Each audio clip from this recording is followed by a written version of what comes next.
आपण या निवडणुकीत मुंबईसह महाराष्ट्रात आपण कोणालाही कुठल्याच प्रकारचा कसलाच पाठिंबा दिलेला नाही. काही जणांनी काही बांधवांनी कुठं कुठं पाठिंबा दिलेला असेल किंवा त्यांचा तो वैयक्तिक काही जणांनी निर्णय घेतलेला असेल, त्यांना तो अधिकार आहे. त्यांचा अधिकार आपण हिसकून नाही घेऊ शकत. परंतु मी स्वतः कोणालाही कुठला पक्ष नाही, महाविकास आघाडी नाही किंवा महायुती नाही, आपण कोणालाही पाठिंबा कसल्याच प्रकारचा दिलेला नाही.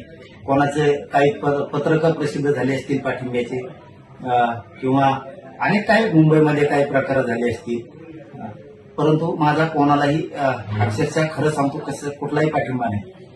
पूर्वीचे कधीचे काळीचे तरी कुठले व्हिडिओ काढलेत आणि त्या माध्यमातून कुठंतरी ते व्हायरल केले जातात, अशी काहीतरी एक माहिती मिळाली. म्हणून एक माझी सगळ्यांना नम्रपणे विनंती की आमचा कोणालाही कसलाही पाठिंबा नाही. कोणाचं काही पत्रक कोणी काढलं असून पाठिंब्याचं, त्या पत्रकाबद्दल सुद्धा ते त्यांचा वैयक्तिक अधिकार आहे, तो त्यांचा वैयक्तिक निर्णय आहे. माझ्या म्हणून मी कोणालाही पाठिंबा दिलेला नाही, हे सगळ्यांनी बांधवांनी सगळ्यांनी समजून घ्यावं. ना महायुती ना महाविकास आघाडी, ते मुंबई असेल, मुंबई सुद्धा महायुतीलाही नाही आणि महाविकास आघाडीला पण नाही, आणि उर्वरित महाराष्ट्रात सुद्धा ना महायुतीला आहे ना महाविकास आघाडीला.